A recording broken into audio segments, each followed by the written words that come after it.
Stir your cauldron well, chant your words and sing your spell.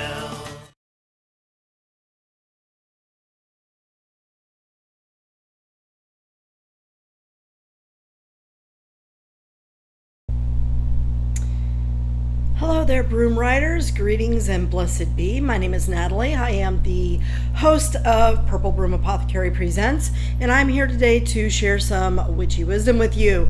Today, I want to talk about something that is near and dear to my heart. It is the average, ordinary, everyday screaming cicada. I love cicadas, and I like to use them in my practice, so let me talk a little bit about that. Now, if you are one of those people that is absolutely 100% opposed to using any kind of animal part in your craft, that's great for you. I'm not that person. So what I'm going to talk about today is how I utilize cicadas in my practice and what I do with the various parts. And I will be showing some cicada husks and a little carcass. But I will state that everything I utilize, I ethically source. So in other words, I'm not going to go out and take the life of another creature just to use its parts in my craft.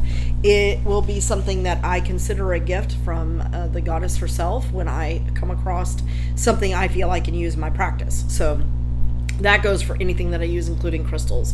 If I'm buying a crystal, I get a feel for that crystal. I will pick them up, I will hold them, I'll feel them before I use it. Plants, everything. So I grow my own herbs that I use for the most part, and the ones that I don't, I make sure it's sustainably grown, harvested, etc., etc.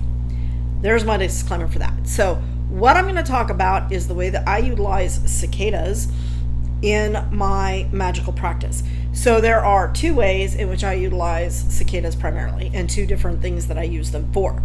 First off, much like butterflies, frogs, and other creatures that change their form, cicadas are wonderful for transformational magic. So if you are working on trying to change some aspect of your life, or even some aspect, God, my hair looks weird, of your personality or your behaviors or the behaviors of someone else, if you're trying to transform some aspect of your life, then the little cicada husks, this is what it looks like before it hatches out.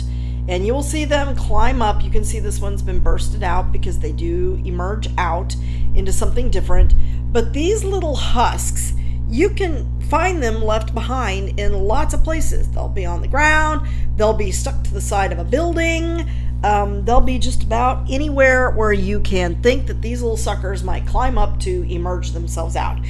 Now, I will say that recently on the outside of our home here, I have a pole, and I was blessed enough to actually, for the first time in my life, witness a cicada emerging from its husk.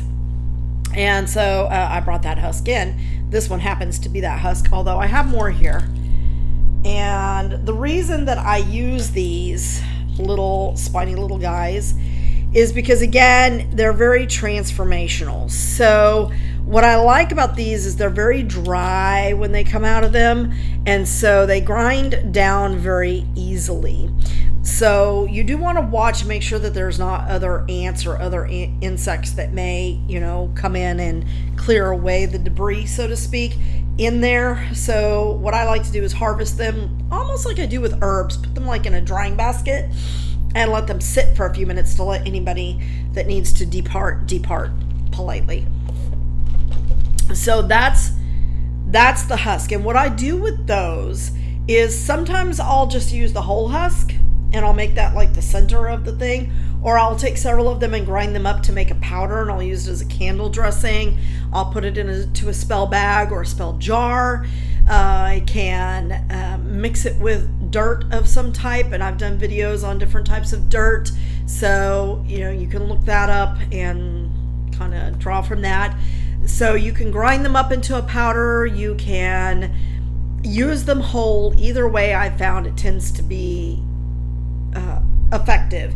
It just kind of depends on how you want to use it. If it's something that you're adding as just a general ingredient into like a jar spell or a box spell, some sort of container spell or a bag, you can just leave it whole. If you want to use it as like a candle dressing, then I would recommend that you go ahead and crush it up, and they crush up pretty easy. Now, The other part of the cicada that I like to use is the actual cicada. This is what emerges from this little shell, and you're thinking to yourself, how in the world can that big old thing come out of that tiny thing? But believe me, I saw it for myself the other day, and it's amazing to watch. When they come out, their wings are a little bit wet, and they kind of stick. Now, this one seems like something has taken its head off. I found this on the ground, and I decided I was going to utilize it. It's possible that the head itself was just dry, and when the landscapers were doing their work, it kind of blew it off. But what I love about these little guys is you can utilize just the wings if you want to fly away from a situation. If you're wanting a situation or a person to go on their merry way, you can take the wings and use just the wings to either as a candle dressing or again in some sort of container, or I don't generally crush up the wings because they're kind of hard to crush up because they're very delicate anyway. But I may use them as a candle dressing. Like I'll put an oil on the candle and then apply the wing to the candle with the person's name underneath it. And I write their name backward so that the end of their name is at the top of the candle. And as it burns down, it burns towards the front of their name. So that's to kind of remove their presence from your life, to get them to fly away and move on. The other way that I utilize these is if you have someone who is just talk. Either they're talking to you, or they're talking about you, or maybe they're gossiping, or it's just somebody who does a lot of talking that gets on your nerves. Maybe you have that coworker at work that just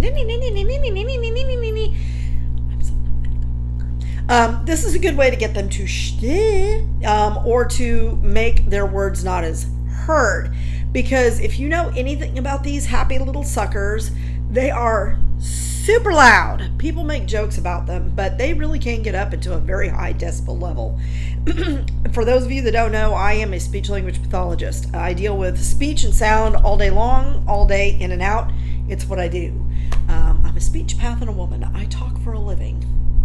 That being said, normal human speech is carried at 50 decibels. These suckers can easily eclipse that, especially when you group of them together. So what I like to do is take 2 or 3 of them, maybe even a few more, and try to kind of drown out, right? So, for example, if you have somebody who's influencing others against you, or who is what you consider a negative influence on, say, your child. Maybe they're hanging out with a kid that you don't think is necessarily a good influence, and it's obvious that this child has a lot of influence on your kiddo. Then you can use cicadas, their husks, this part of the cicada here, the full body, and they don't live very long. So if you're diligent, you can see them, and these little husks will last a long time. So you can just stick them in a jar and hold them till you need them. But you can utilize them in a spell to drown out that person's influence, or drown out the voice of that person in whatever you're doing. So say, you're, okay, ethics of witchcraft and magical practice. Depending on who you are and how you feel about it, some people feel like we should not use magic to give ourselves an edge with a job or something like that, that it's inherently unfair. Here's my take on that. Everybody needs to utilize whatever skills they have at their hand to give themselves that edge. The purpose of magic is to manipulate the energies that surround us in a way that is beneficial, not just for ourselves, but for those around us. Okay, you do have to consider the unintended consequences. So if you're up for a promotion and it's down between you and one other person who's well matched against you, okay, maybe you hate this person, maybe you really love this person. It could be somebody you have a great amount of respect for, but you two are after the same job. If you utilize magic to give yourself that edge, I wouldn't fault you. That's what it's there for. That's why we have it. That's why we use it. Not everybody uses it because not everybody practices it, and not everybody believes in it. Okay, so that's something to keep in mind. It's a matter of faith for those of us that are magical practitioners. However, I can fully tell you I would, as a magical practitioner, that's what I do, so yeah, I would absolutely do that. It'd be no better or different than putting an additional skill on your resume that would give you that leading edge, right? Guarantee your competition would do it if they thought it would work.